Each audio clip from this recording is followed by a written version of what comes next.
Hi guys, welcome back to my channel. Today I'm going to be doing a Q&A for you guys. I've never done a Q&A before and I've been on YouTube for quite a while, but I always get DMs and comments, so I was like, you know what, maybe I should do a Q&A for you guys to get to know me a little bit better. So I had you guys ask me questions on my Instagram, so I'm going to be answering them today. Also, if you see a fly, Kevin has been going in and out of the house all day because we're getting rid of a ton of stuff and they keep flying in the house and they are literally getting on my last nerves. So I'm really sorry if that distracts you as well. But with that being said, I'm just gonna get right into the question. Are you going to post an updated house tour? And as much as I would love to say yes, I'm gonna say no. My house does not look like what I want it to look like. I just don't really see a point in posting an updated house tour. I mean, like, my vlogs show a lot of my house, but when we first moved in, if you've watched my regular house tour before we moved in, like, my bedroom was this deep blue color and it was so depressing that just on a whim, Kevin and I decided to paint it pink. And now it looks like Pepto-Bismol, and we didn't even finish painting it because I absolutely hate the color and I just don't want to paint it right now. Like, my room is honestly my last priority of things that I want to decorate. It's the place I spend like the least amount of time. So for now, no. Maybe in the future, yes, but I'm gonna say no. Somebody asked me what my favorite Bible verse is. I love this question when I got it. And my favorite Bible verse is 1 Peter 5:7, and that's cast all your anxieties onto him because he cares for you. Chef's kiss. There are also so many others. Also John 3:16, I have that in all of my description captions below. And for God so loved the world that he gave his only begotten son, that whosoever believes in him shall not perish but have everlasting life. That's like one of the very first Bible verses I ever memorized as a kid, and definitely in my top favorite. Favorite clothing brands for you and your go-to fall outfits. I love H&M, also TJ Maxx. This is where this sweater is from. It has like this confetti pattern on it. It's by Jessica Simpson. I feel like all of her sweaters are just so pretty. I always find them at TJ Maxx. And my go-to fall outfit, honestly, I could live in sweatpants. Like, you guys have probably seen in my vlogs, I literally wear like sweatpants all the time, or like mom jeans. Yeah, mom jeans, but right now it's sweatpants, like the jogger sweatpants. I have a pair from Garage, love those. Tips on going from one babe to two, not pregnant.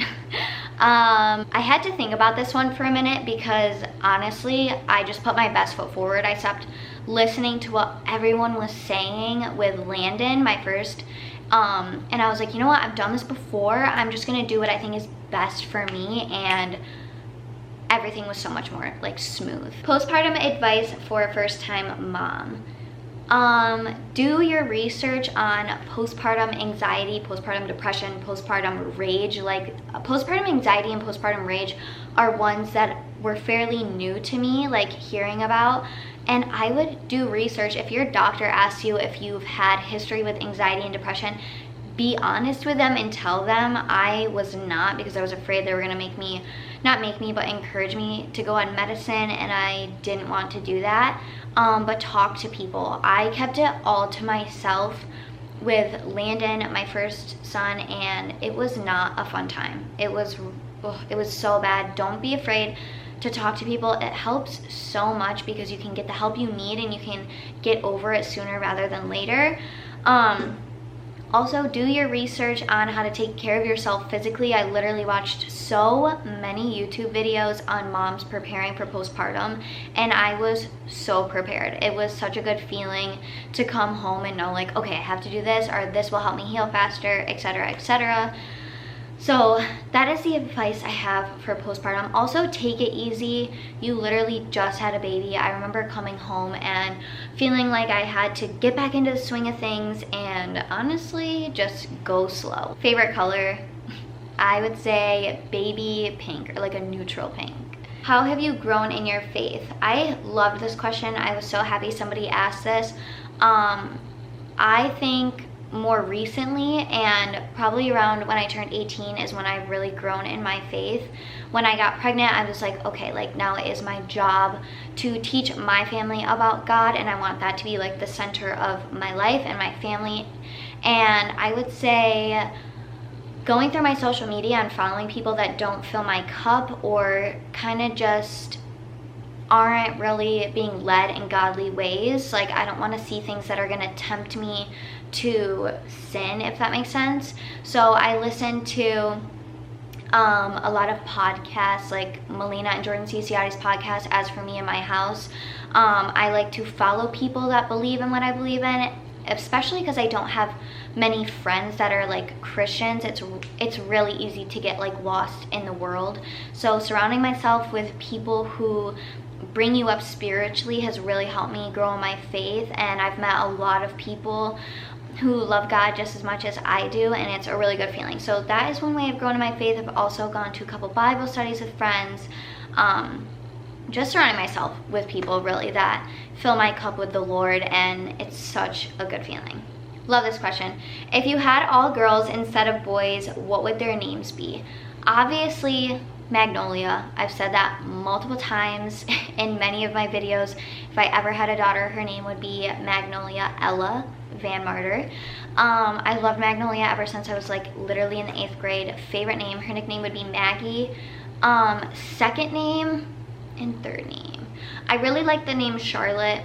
I wanted to name Landon Charlotte if he was a girl. What other names? I don't even know. I like Aspen, I like Willow, I like Scarlet. I haven't really thought much about girl names considering I have all boys, but I've forgotten quite a few of them. But those are some of the names that I would name them if I had girls. I feel like you move every year. Is this your forever home? No. This is not my forever home. We do move a lot, honestly, but the market is just trash. We're not in a position to buy a house either, but this is not our forever home. This home needs a lot of work and a lot of updates.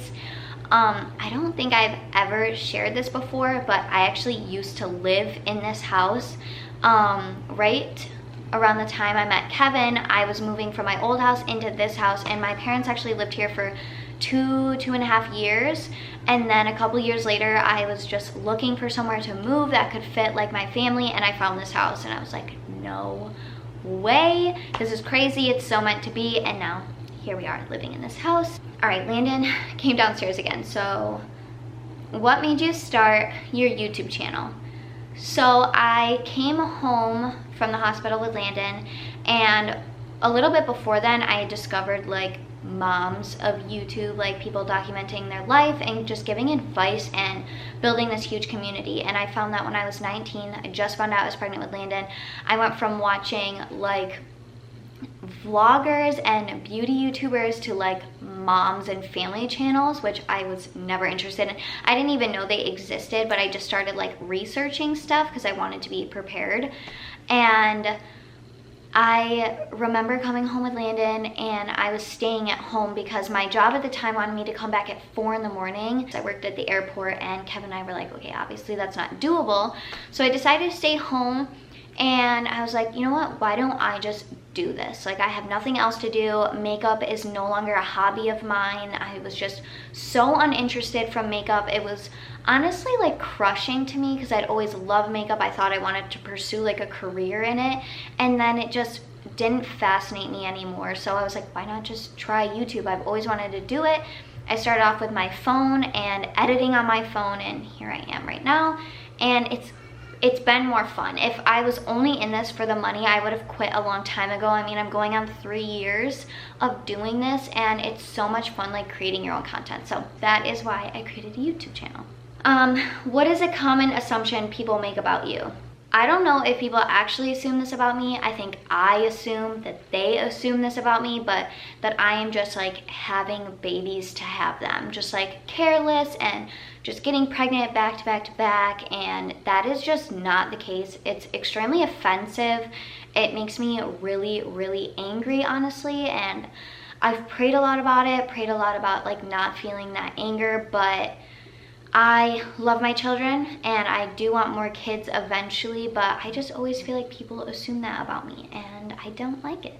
Speaking of, how many more kids would you want? Love your videos. First of all, thank you, you're so sweet.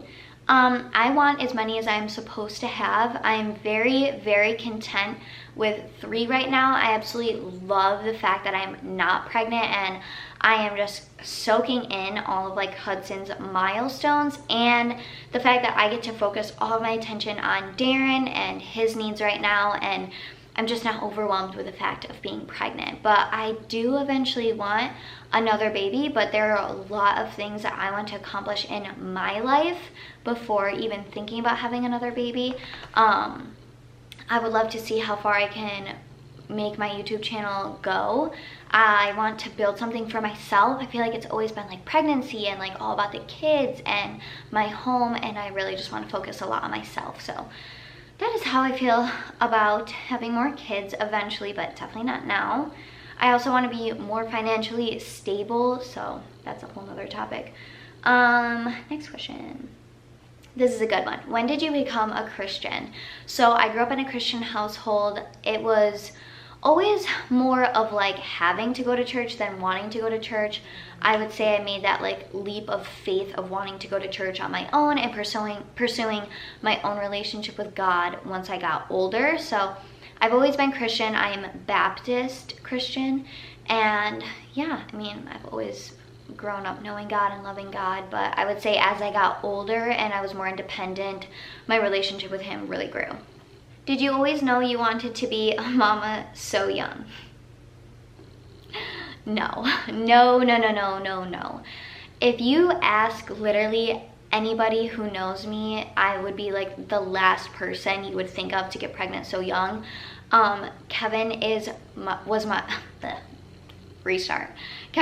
first boyfriend, literally my first for everything, and I wanted to wait until marriage. Obviously I didn't, but everything happens for a reason, and no, I really wanted to go to college. I wanted to have a career. I wanted to do all the right steps and then have a family, but I ended up reaching the end goal early, I guess, and now I'm just backtracking to getting everything else in place. But no, I didn't want to be a mom this young, but I literally would not change it for the world. Like I said, I believe everything is meant to happen for a reason, and I love it so much. I just never expected to be so young. Okay, girl names you love but didn't use. I used that one. Okay, how did you and your man meet, and how long have you been together? So, how do I even start this? So I worked at a grocery store when I was 18 years old with my best friend, and we worked with a lot of younger boys. And this one kid came in for an interview. I saw him walk in, jaw dropped. I was like, oh my gosh, thank you, an older boy in this dirty, grimy grocery store. Like, I'm so happy. And my friend at the time went home from her shift, so my shift was about to end. I was so excited. I literally ran home because I lived close to this grocery store. I called my friend. I was FaceTiming her. I'm like, you'll never... Anyway, so I ran home, I FaceTimed her, I was like, you'll never believe it, like, this super cute kid, he came in to interview, blah, blah, blah, blah, blah. And then she was like, well, what did he look like? And I described it to her. She goes, yeah, that's my cousin. I was like, hanging up. And then her and her sister called me back and they were like, you guys would be so cute together, blah, blah, blah, blah, blah. And at the time I was talking to some no-faced kid, so I was like, no, I can't do that. And with this kid, I mean, me and this kid weren't even dating at the time, like we were just talking, but I was so like invested in whatever you want to call it, relationship, whatever. We ended up kind of just becoming friends, like talking here and there. We go to his house with my friend a couple of times, and yeah, nothing really came of it until me and that one kid stopped talking and we kind of just like connected. We met for the first time like a couple months later. He asked me out on a couple of dates. Kevin was a gentleman. He would curb me, so like if we ever went on walks I would have to walk on like the inside of the street. He was just such a gentleman. He didn't even kiss me on our first date, and I ended up taking him to my senior ball, and here we are. How many years later? Like 5 years, 5 years later, here we are. 3 kids, married, whole house, dog, etc., etc. Okay, this is a good one. How long did you push with your babies? I'm due in November and I'm scared about the pushing part. Girl, same. Every time I am so afraid. With Landon, I pushed for like 27 minutes. A lot of them were practice pushes. It was my first baby. Your doctors and nurses will hype you up, honestly. Like, my doctor was like, wow, you were made to birth. Like, it was really easy because I just remember people saying like, push like you're gonna poop, like TMI, but that is literally what you do. It feels like you're pooping out a basketball from all the pressure, but literally once you push, like, your baby's out. Like, that is the only thing that I kept in my mind the entire time, was just keep going. And then with Darren, I had a failed epidural, so that really hurt, but I only pushed twice. And then with Hudson, I pushed twice. I felt no ring of fire. I had a great epidural, but I felt a lot of pressure. But I did one practice push, and then second push, he was out. It was a great experience, but you've got this. Your body is made to do this, and don't be afraid. All right, I'm getting to the end here. So next question is, do you want to make your YouTube channel a career? Is this why you're staying at home? So yes and no. I'm staying at home because the cost of childcare would be what I would make if I went to work, because I don't have a degree and I don't have family to watch my kids. So I do stay at home, and I can afford to stay at home, thank the Lord. But yes, I would love to eventually make this my career, but it is hard work, like taking care of kids and filming and getting the right angles and positioning my camera, and then my camera battery dies and I gotta charge that, and then I gotta keep filming and editing in the thumbnails. Like, there is a lot that goes into this. It's not just picking up my camera and like putting it on my face and then like just uploading it. It is a lot of work, and coming up with content and lighting, and it's a lot, but it's so much fun. I absolutely love editing. Like, you guys will probably notice, like, I do a lot of artistic editing. It's my favorite part of doing all of this, and I would love to like make a brand out of it. I just think, you know, being your own boss is awesome. I've never liked working for people, ever. Like, if you ask anybody I know, like, I hate working for people, especially big corporations. They don't care about their employees, and I just don't. I don't know. I'm just not about that. I think that I can do this. I have full confidence in myself. I'm my own hype man, and I have a lot of people that support me, which is awesome. Okay, last question. What was your hardest transition, baby-wise? 0 to 1, 1 to 2, or 2 to 3? Honestly, I would say 0 to 1 was really hard because I was a first-time mom. Breastfeeding was foreign to me, and then postpartum depression and anxiety, and also I just felt really isolated. So that is just my personal experience on what was harder. And then definitely adding Hudson, a third baby, into it was hard too. That just had its own challenges. Like, I can't bring 3 kids into the store now, so either 1 or 2 can go. So it's basically just like splitting up my time is really hard, and the nap schedules, that was really hard. We're still kind of like working on that, and like the nighttime routines, everything takes a little bit longer to get done now that there's more of them. But that is just my personal experience. Some people might experience different things. Those are all the questions that I'm going to be answering today. I hope you guys like this video. Follow me on my Instagram. I do a lot of other updates on here. That's where I like communicate with you guys most when I'm not on YouTube. But like I said, I hope you enjoyed today's video, and I will see you in my next one. Bye.